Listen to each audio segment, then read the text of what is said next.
آج اگر پاکستان تحریک انصاف کے ساتھی شکایت کر رہے ہیں، ان کا لیڈر جیل میں اس حالت میں ہے، اور چونکہ کل ہی آپ ملاقات کر چکے ہیں، ملاقات کر کے بھی آئے ہیں، تو اس ملاقات کی فوری خبر جو ان کی طرف سے آئی وہ واقعی قابل قبول نہیں ہو سکتی۔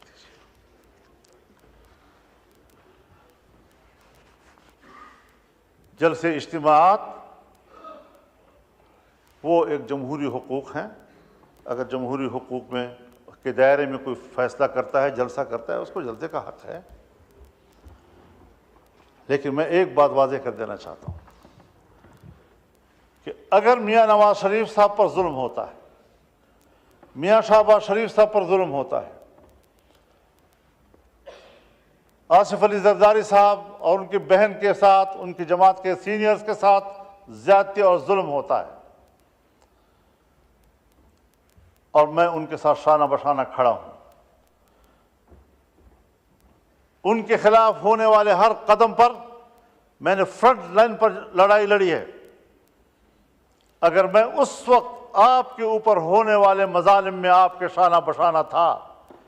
تو میں آج بھی عمران خان پر ہونے والی سختیوں کی مذمت کروں گا۔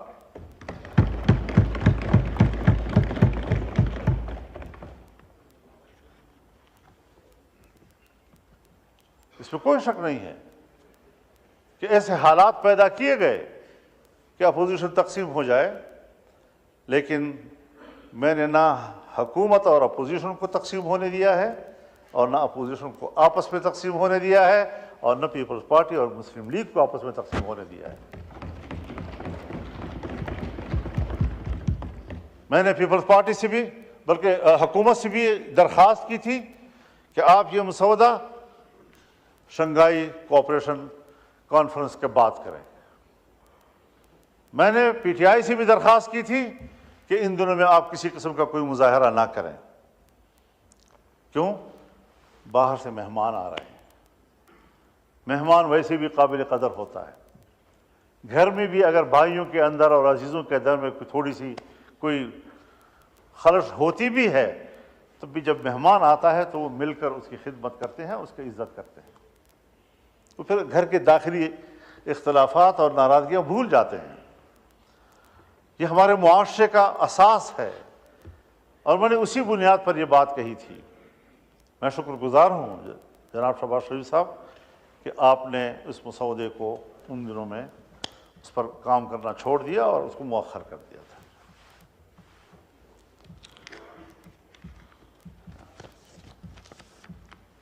ان کاوشوں سے اور ان تبدیلیوں سے اس آئینی ترمیم کا جو مفہوم اور جس کا تصور تھا وہ مکمل تبدیل ہو گیا۔ ابتدائی مسودے کا تصور بالکل مختلف تھا، اور اب جو چیز ہم پاس کر رہے ہیں اس کا تصور اس سے بالکل مختلف ہے، اور اس صورت میں ہمیں کسی قیمت پر قابل قبول نہیں تھا، اور آج ہم متفقہ طور پر اس کو دستاویز بنا کر اسمبلی سے پاس کرانا چاہتے ہیں، پارلیمنٹ سے پاس کرانا چاہتے ہیں۔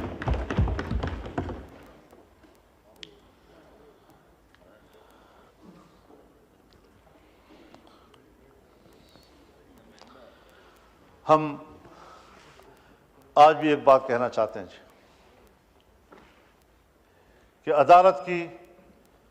تشکیل کے حوالے سے ہر چند کہ میں نے ایک آئینی عدالت کی بات کی تھی، لیکن جتنا بھی ہم نے محنت کی اور کوشش کی اور مختلف سٹیک ہولڈرز کے ساتھ بات کی، اس تصور پر اتفاق نہیں آ رہا تھا۔ کوئی کہہ سکتا ہے کہ وہ آئیڈیل ہے، اس طرح ہونا چاہیے، میں آج بھی اس نظریے کے ساتھ جنگ نہیں لڑ رہا ہوں۔ دیکھیے، جمہوریت ہے، انقلاب نہیں۔ انقلاب میں آپ یک لخت نظام کو تبدیل کرتے ہیں، لیکن جمہوریت میں آپ تدریجی اصلاحات کی طرف جاتے ہیں، تدریجی طور پر آپ اصلاحات لاتے ہیں۔ اس میں جن چیزوں کے ہم کافی عرصے سے اس قابل نہیں تھے کہ کر سکیں، آج ہم بڑی مشکل سے وہاں پہنچے ہیں کہ جو ہم نہیں کر سکتے تھے آج ہم کر پا رہے ہیں۔ اس حوالے سے میں یہ بھی عرض کرنا چاہوں گا کہ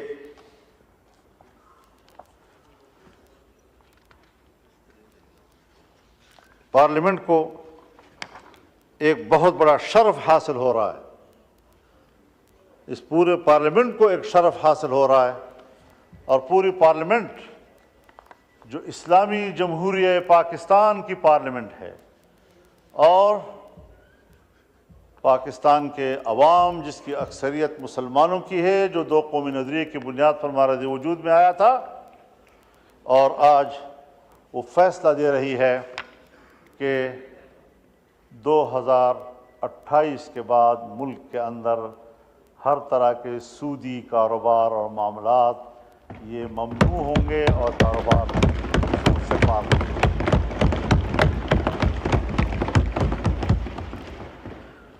یہ آج بہت بڑا فیصلہ ہم نے کیا ہے۔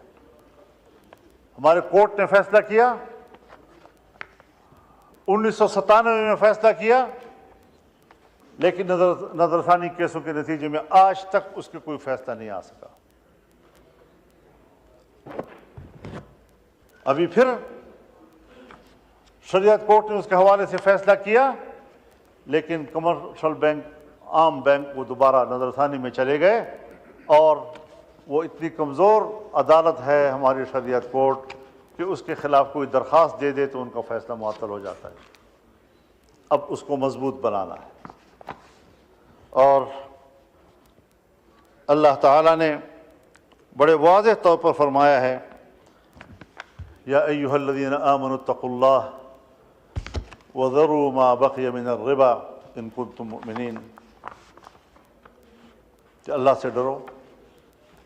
اور تمہارے ذمے جو سود کا کوئی